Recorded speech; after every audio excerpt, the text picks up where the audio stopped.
Hello and welcome to Nature Solutionaries. My name is Veronika Perkova. I'm a journalist investigating how women's reproductive health and rights, the conservation of nature, and sustainable life on the planet are all interconnected. Every month I interview people from all around the world who are fighting to provide quality reproductive health care for women, to protect the planet's biodiversity, and to ensure the well-being of future generations. If you're someone who supports women's rights, loves nature and animals, and deeply cares about the future of the planet, then join me on my journey and get inspired by Nature Solutionaries. My today's guest is Ayesha Amin. She is a climate and women's rights activist from Pakistan. In 2018, Ayesha founded a grassroots women-led NGO, Baithak, challenging taboos. They're doing a lot of amazing things. They educate women on the importance of family planning. They advocate against gender-based violence. They provide menstrual kits to young girls and women who are affected by climate change so they can have a safe menstrual cycle. And they're also pushing for more holistic climate action plans. Together, we're going to talk about Ayesha's journey as an activist and about the women that her organization has helped. I hope you will enjoy listening to this podcast, and if you do, click the subscribe button. Ayesha, thank you very much for joining me on Nature Solutionaries. Thank you so much, Veronika, for having me. I'm looking forward to speaking with you about the work we do. Thank you. Me too.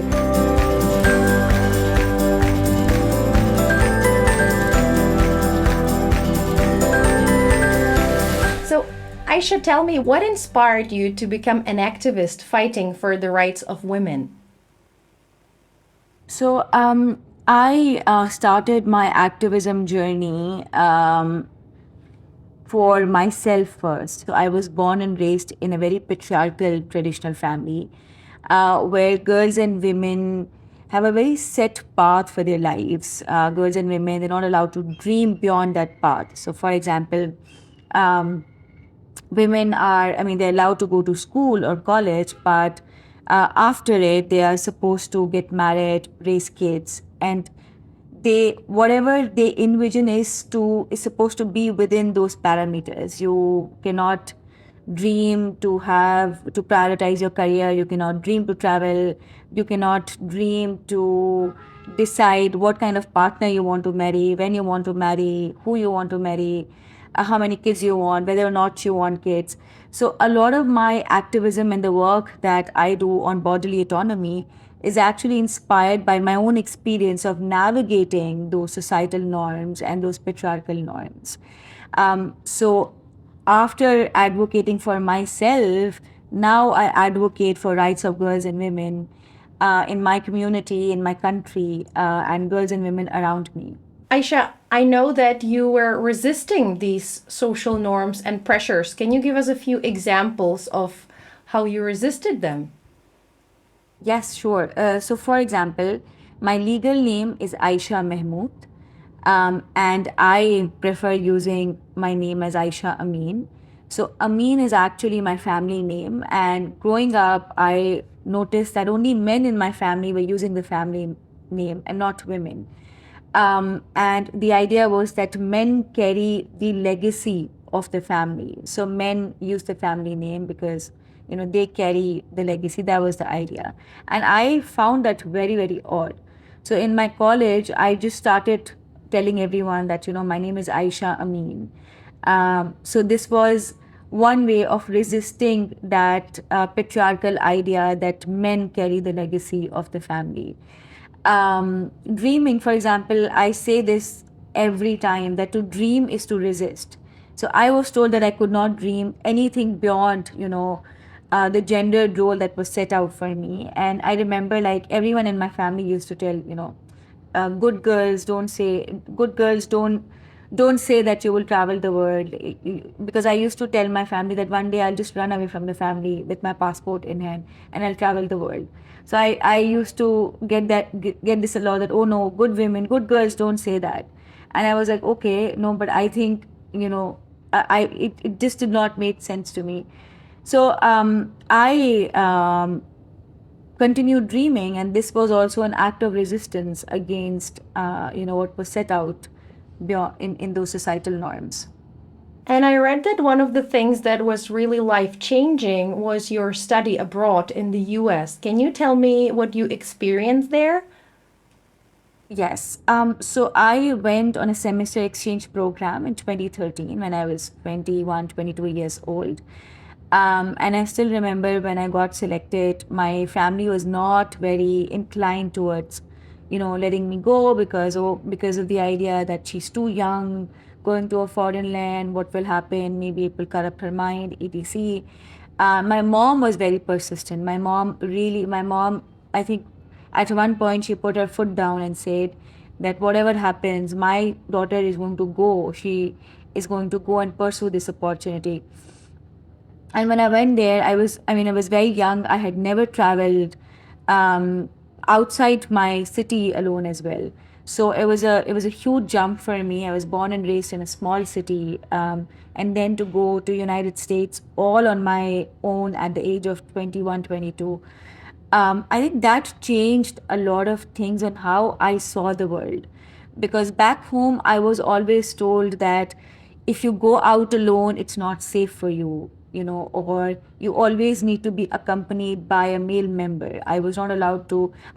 It was always, this constant bargaining on going out of the home, and then I was told it was not safe, and here I was in a completely different country navigating things on my own. All by That yourself, right?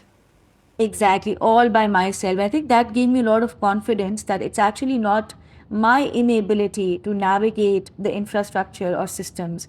It is just that in my country, the infrastructure or the culture or the safety is not built around in a way that, that is inclusive for girls and women. That gave me a lot of confidence. And at the same time, it also gave this start to my activism journey in reproductive health and rights and bodily autonomy. I'm So I really was curious about that because I remember that when we were talking previously, you told me that you were sent by the university to this conference, to the students' conference about reproductive health and rights, and that was the first time that you heard about this topic. So could you share that story of how you went there and how everything was really surprising for you? Yes, absolutely. So again, as I say, that a lot of things changed in those 4 months when I was in US during that semester exchange program. I used to volunteer with Health Center on campus, and they were nominating a delegation to attend a conference outside the state. It was in Kansas, and I was studying in Missouri. And so I honestly did not have any idea what the conference was about. I just knew there's this one conference that the health center sends a delegation to. It's out of state, it's residential, and I was like, okay, this would be a lot of fun. I'll get to explore a new state, and I knew it is something related to health. So when I was there, I remember walking into a session because there were multiple sessions happening at one time. So I walked into a session, and I found a seat in the front row, and I just went and sat there, and the speaker was talking about sexual health, preventive sex, and everything. And when I found out what he was talking about, I was so embarrassed just to be there because I was hearing words like condoms, sex, pleasure. I was like, oh my God, where am I? I started feeling very embarrassed, so much that I started feeling that I have committed some sin by being there. And I remember my feeling was like, can this floor just open, and can I just go into this? Like, I just wanted to hide from people. And then all of a sudden, because he was showing us different kinds of condoms, and he passed some condoms for all these students to see. And when my turn came, when it was passed to me, my reaction was like, I don't want to touch it. and I regretted sitting at front row because I was too embarrassed to even stand up and walk out. And so I was forced to, sit there for 1.5 hours. But then when I started processing things, and I, attended more sessions over that residential conference, I realized that these things, knowing about your own body, bodily autonomy, safety, protection. This is all important for me and for everyone, especially for young girls and women, to protect their bodies, to protect, to protect themselves from exploitation. So this is so important for our physical, emotional, mental health and well-being. And I started, and that shame and stigma transformed into curiosity on if it is so important, why is this not being talked about back home? Why this is so embarrassing for me? And why am I learning it at the age of 21? Because child marriages are very common in Pakistan, and not only child marriages, but also early age marriages are very common. So if early age marriages are common, why am I not learning about preventive sex and about reproductive health? But you are not the only one. I mean, I was looking at some of the videos on YouTube that Baithak published, and there are many women in their 30s and in their 40s who still consider many of the topics that we're talking about, like menstruation, a taboo. So in 2018, you returned to Pakistan from the US and you founded Baithak, Challenging Taboos, and since then you've been advocating for sexual and reproductive health and rights. And I'm wondering, how many people have you reached with your education campaigns and services? So, yes, since 2018, we have been working with girls and women in grassroots communities in Pakistan around all these stigmatized topics and issues that are so important for safety, health, and well-being of girls and women. And over past 4 to 5 years, we have done these Baithaks or sessions across Pakistan, and we have impacted lives of over 300K girls and women in different cities, in different communities, in different villages across 300K, so like 300,000? Yes, 300,000 Okay, wow. on on diverse range of topics, from menstrual health to family planning to gender-based violence prevention to to providing support to girls and women affected by climate disasters. So that's really impressive. Wow. And do you have any feedback from the women in these, intimate groups or circles that are called Baithak that actually gave the name to your organization? So do you get any feedback from the women and young girls on how these workshops have changed their life? Yes, sure, absolutely. So before sharing the feedback that we receive from communities, I do want to, what you were saying, that, these girls and women named the organization. So I want to give that context so that, people can understand how feedback is very important for the work we do.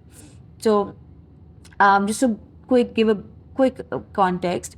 So in 2017, I went back to US for my master's in social policy. And again, I researched on women's access to the sexual and reproductive health and rights in South Asia.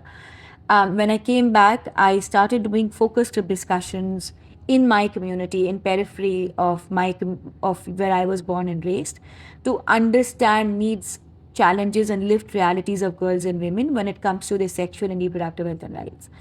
And soon these focus group discussions, they became safe spaces for women. Women used to come to these FGDs, reflect about their reproductive health, and then also ask a lot of questions about their reproductive health. And that's how Baithak was born, because women started calling these FGDs Baithaks. The word Baithak means, it's a Sindhi and an Urdu word which means gathering or sitting of people. So a group of people coming together in these communities, they call it a Baithak. And traditionally, these Baithaks have also been very male dominated. So, they will have some space in a community where men will gather to discuss important matters of the community, politics, etc. So women are also excluded from these spaces.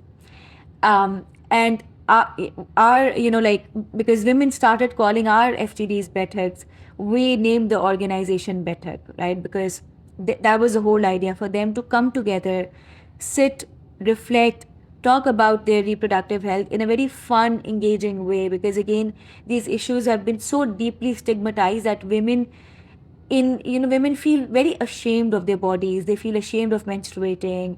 They feel ashamed of how they look.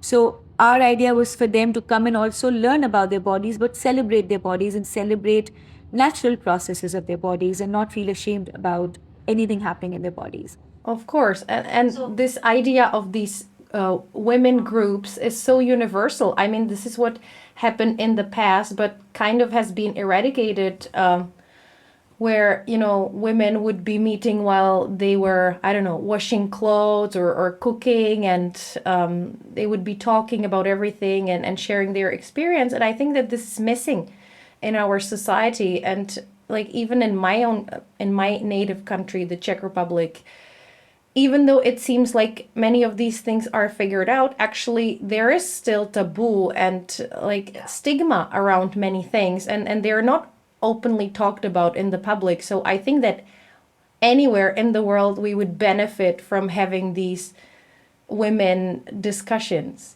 because it would be hugely beneficial to the girls and women. So starting from these Baithak groups, I'm sure that like you hear a lot of people's experiences and stories. So back to our question, what feedback are you getting from these sessions, and how did these sessions and your campaigns have influenced the women? So again, feedback is very important for us, because everything that we do at Baithak, it's guided by the girls and women we work with and for, because they were the ones who established this organization, I would say. And we heard a variety of feedback from something like that, that what they experience during these sessions, the sense of solidarity that they feel when women, because usually women don't sit and talk about these topics. So when they come together in a setting, they have fun, the sense of belonging and sense of solidarity they feel on how there are shared issues that they need to talk more about, and there aren't enough spaces. So that feeling of having those spaces is something that is taken very positively. Then feedback around, for example, there are a lot of menstrual myths that a lot of girls and women are taught that affects their health. So, for example, a lot of women are told that they're not supposed to bathe during 7 days or whatever days they are on period. Really? Yes, that's a very common myth in Pakistan. And the reason they're told that if they bathe, their period will stop and it will lead to infertility. So, and then if they don't bathe, it actually compromises their hygiene, their safety, their health so much. And we have a very fun activity that we do in these Baithaks, which is Chinese Whisper. And we help them understand how myths are created and how, certain myths are very harmful. So can you tell me how you do this Chinese whisper? That's really interesting. So you start whispering something in someone's ear, and then at the end it's like something completely else? Yeah, completely else. And we tell them, see, if within 2-3 minutes or within 5 minutes, despite you knowing each other, speaking the same language, the message gets, like, it completely is the opposite of what we say to the first women.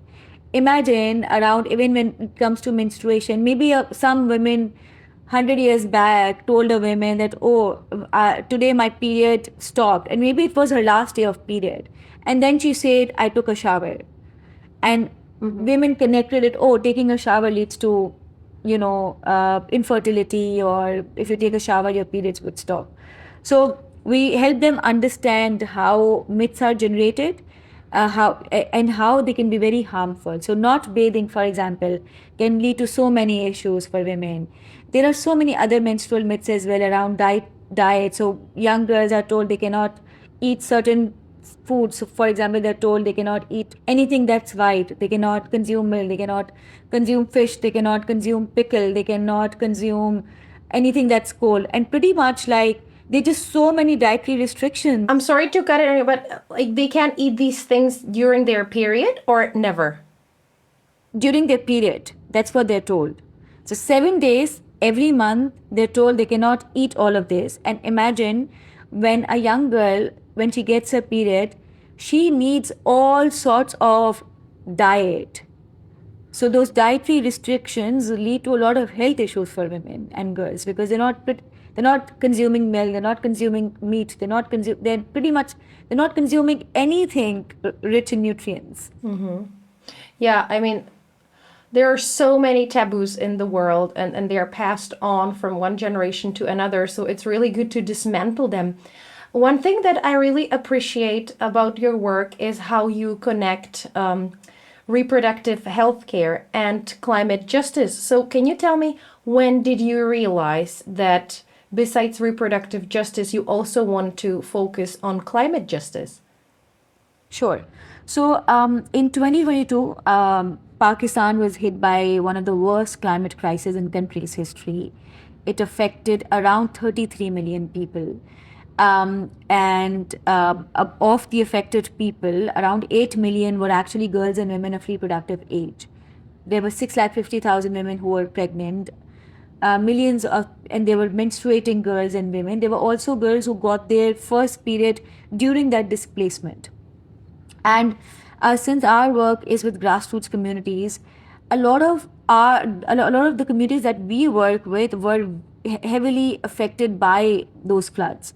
So that's what actually brought us into climate crisis response, because we saw that our community, the communities that we work with, were displaced.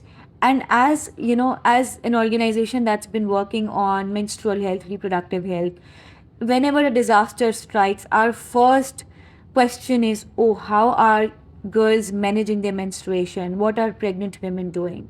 So our default was into thinking that. And then when we started talking to girls and women who were affected by floods, we realized that, they don't have any sort of menstrual products. Pregnant women are not getting the care that they need. Girls and women were delivering babies on roadsides, which put them at increased, risk of infections, and also like life-threatening, diseases, life-threatening risks for the baby and for the pregnant women.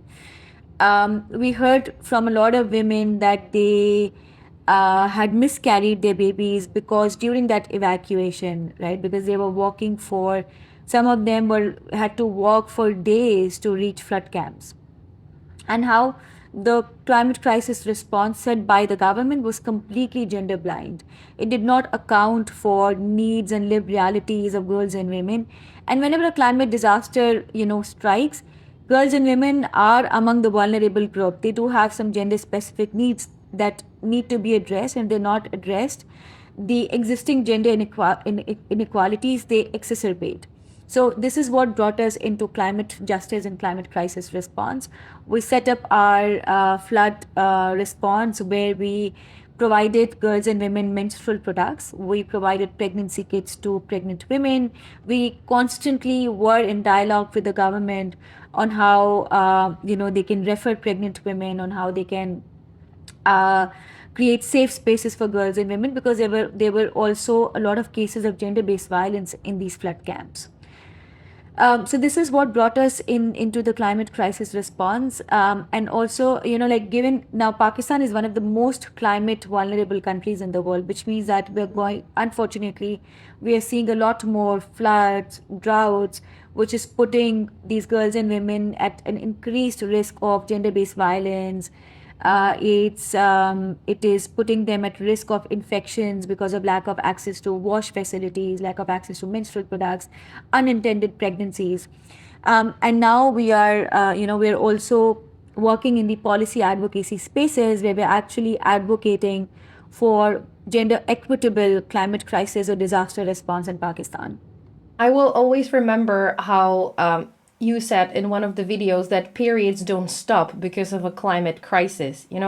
I think that many people forget about this. Like they don't even consider that menstruation is a thing, when people are being evacuated or when they're in these camps. But in one of the videos, there is a woman who's speaking about how talking about menstruation is a total taboo, where they can't even mention that in front of the man, and where they go to wash their pads or like cloths either early in the morning before everyone wakes up, or late at night, somewhere really far away where no one can see them, so they could wash the cloth. And this is really dangerous, and it puts them at risk to, they can be raped or violated or harassed. So I think that this is something that many people are not aware of, and it's so great to raise awareness about this.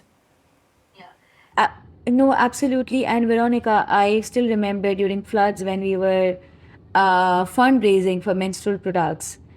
There was a whole Twitter campaign that said, "Why are you giving pads to women? If you're giving pads, also send shaving kits for men." Just the denial that people live, and how easy it is for them to just denounce the health related needs, the privacy, the dignity related needs girls and women have. Like, women don't choose to menstruate, and if we had choice, we would prefer not to menstruate, because it is a painful process, right? Like, who would choose to to menstruate during a climate disaster? And also, I remember even around contraceptives, I remember so many, men asking, why do women need contraception? Why do they need contraceptives in the flood camps? And then look at the number of unintended pregnancies. I mean, they need it even at home, so why wouldn't they need it in the camp, right? In one of the videos, I saw a woman speaking about how she's afraid of talking about her need to have these menstrual health products to her husband. And then she said that she can't even go to authorities who are providing other stuff like clean water or food, because they're all males. So is there a way how women can break this taboo and get the stuff that they need, to have control over their body, whether that's, contraceptives or menstrual health products?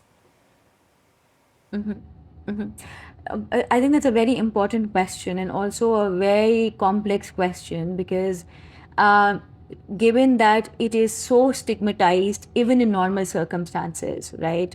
That in a disaster setting, women also have this default that they deprioritize their own needs, right? Because that's what they have been told. Then the narrative is that women will manage, they will manage, right?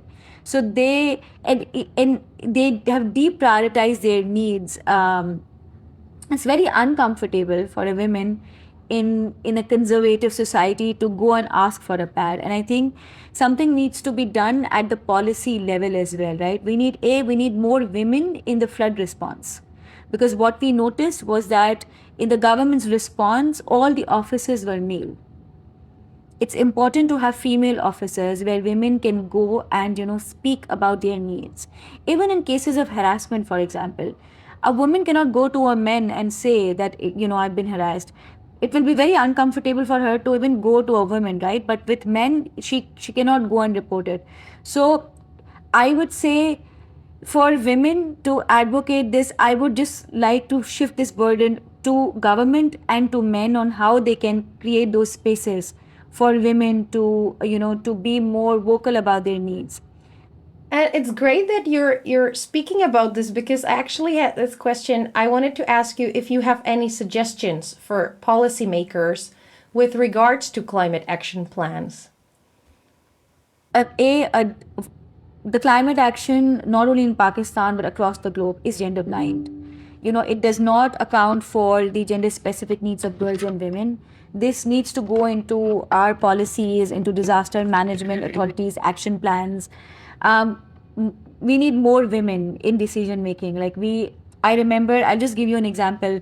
So I was in a meeting with the one of the districts commission at one after the floods. I was in a meeting that was hosted by the district, the deputy commissioner's office, and he had invited representatives from different government offices, and they were trying to make contingency plans for future disasters. They were trying to operationalize the district disaster management authority. The initiative was supported by UNDP. There were around 50 people in the room. So they invited two civil society organizations. There were around 50 people from the room. So there were 3 people from CSOs, 2 organizations, and the rest of the people were from the government. They all were men. Really? Every single of them was a man. And when we were talking about the disaster response, none of them talked about the needs of girls and women, because they don't know. They don't understand. They don't know if a woman needs, because this is not their priority. And I think that is a time when I felt that if I and my colleague were not in the room, the response of that district would have also been gender blind. So it was us who said, but you also need to ensure that you're giving pads to women. You also need to ensure that there is proper prenatal care for pregnant women, contraceptives. And that's when I understood that it's so important for women. I always knew that it is important for women to be there, but I often imagine, so it might look like a very small change at a district level, but I often think if I and my colleague were not there, those men were not speaking about our needs, definitely. So it is so important. And I think something that we also highlighted is that it's important that from, in next meetings, you also nominate women from your departments. So the government so women can also be there to represent the government, because maybe we cannot be everywhere. So, for example, if you were speaking to the, let's say, Minister of Health of Pakistan, what would you tell him to do to include in these, like 1, 2, 3? Coordinate better with the Ministry of Climate Change. There is no coordination between the departments. So, and that's a huge challenge. Like, there's no coordination. Prioritize needs of girls and women during climate disasters. Understand that the needs of girls and women are different from those of men. So include menstrual products, pregnancy kits, include the regular visits of social welfare department officers, and they should be women, so that they can go and check on girls and women about their safety in the flood camps. There should be proper referral systems for girls and women who are experiencing abuse and harass, so that they can be referred for support. Engage more girls and women in decision making, and make it mandatory for in the disaster response, have female officers. This reminds me of one of my recent interviews where I wrote about how climate change impacts women in Zambia, and how they're not only, victims of climate change, but how they can also be powerful catalysts for action. And she also said that it's really important to involve women in all parts of, the negotiations, the policy making, monitoring, evaluation, because once women are in all of these phases, their needs will be always met. But unless they're not there, as you already said, no one will really care about their needs. So it's really important to have a high representation of women across the society. And one of the last things that I would like to ask you, because you are a climate and reproductive justice activist, so how do you see the link between women's rights and nature? How is family planning and climate resilience and nature conservation tied together? That's a very interesting question. So, for example, let's say when we talk about family planning, it's about the choice of the number of kids you want, and also when you want to have kids and how you want to space it, right? And then when we again, something that the world is also very worried about, the growing population of the world, right? Where we're running out of resources, where again, also because of climate disasters, we're seeing water scarcity. We're also seeing, so for example, even after floods in Pakistan, prices went up because the food was not enough for because the crops were destroyed. And we are at a right now we are at this complex intersection of so many crises at one time, right? So family planning again is also tied with making these informed decisions of how many kids you can raise, and give them a living standard of quality, right? Which again, when you see, is tied with consumption of resources that the nature has provided. So the nature has its own pace, right? So nature has resources, but again, those resources are limited. But because of this growing population, and also again very tied with a woman's reproductive right, or tied with her agency to decide how many kids she wants to raise, or how many kids she can raise, or the family can raise, is again tied um, with the resources that we have in nature. Yeah, everything is interconnected. For example, even social inequality and poverty, and as you were saying, so the world is interconnected, and I sometimes feel like people are just focusing on either reproductive justice or nature conservation, or on girls' education, or on like poverty eradication, but world is interconnected, and that's what this whole podcast is about. Bridging the gaps and connecting the dots. So thank you so much for this interview. I really appreciated it. I love your work, and I hope that you will be able to push for this holistic approach to climate resilience, integrating it with family planning and reproductive health and rights of women and girls. Thank you so much, Veronica, for having me, and also for amplifying voices of change makers from across the globe. I really appreciate the work that you're doing. Thank you. And one of the final things, where can people learn more about your work and how to support it? So we're very active on Instagram. Our handle is baithak.pak. We're also active on LinkedIn. People can also go and look our website, and you can support in different ways. Also join the movement of amplifying the voices of girls and women that we work with. So I mean, if you are in your own ways destigmatizing these conversations, you are kind of supporting the work that we do, because you're part of this bigger movement of reproductive health, rights, and justice. People can also volunteer. We have different volunteering opportunities on and off. And people can also donate to our fundraisers. So we open different fundraisers depending on what's going on. Okay, thank you so much. Thank you for listening. I hope this interview left you with a feeling that in spite of big challenges, we can all do something to make life better for women, nature, and the future generations. We can all be solutionaries. If you enjoyed this episode, click the subscribe button now. If you know someone who supports women's rights, who loves nature and animals, and who cares about the future of the planet and humankind, please share Nature Solutionaries with them today. And as for you and I, we can connect on LinkedIn today. For more information, visit veronicaperkova.com.